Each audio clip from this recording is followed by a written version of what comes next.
In today's video, I'm going to teach you how to export EMF vector graphics from PowerPoint. If you work with logos, icons, or diagrams and want crisp, infinitely scalable graphics for print or design apps, exporting to EMF or enhanced metafile is a great option.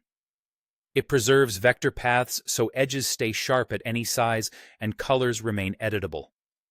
Start by selecting your artwork on the slide.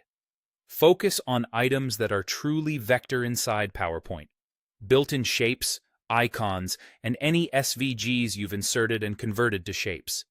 Photos or screenshots won't become vector when exported, so avoid those.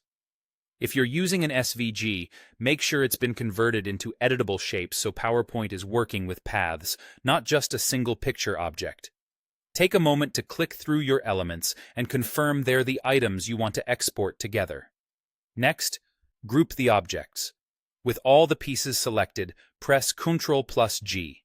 Grouping locks their relative positions and ensures everything exports as one coherent illustration, so you don't end up with misaligned pieces. It also simplifies the next step by giving you a single object to right-click. If you need to tweak something later, you can always ungroup after the export check. Now save the group as an EMF. Right-click the grouped selection and choose Save as Picture. In the File Type dropdown, pick Enhanced Metafile or .emf, and then Save. Choose a clear file name so you can identify it later. EMF is a vector format on Windows, which means the quality won't degrade when you scale it up. If you see options like PNG or JPEG, those are raster formats. Stick with EMF for vector output. Depending on your version of PowerPoint, the EMF option appears in this Save as Picture menu on the Windows desktop app. Finally, verify that your export is truly vector. Insert the EMF you just saved back onto a slide. Right-click the inserted EMF and choose Ungroup. You'll get a prompt. Click Yes, and when prompted again, click Yes a second time. After that, the artwork should break apart into individual editable shapes and paths.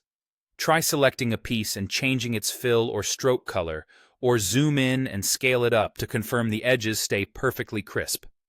If parts don't ungroup or look like a single bitmap, those elements may have been raster-based to begin with, or used effects like complex shadows or gradients that flattened during export. That's it.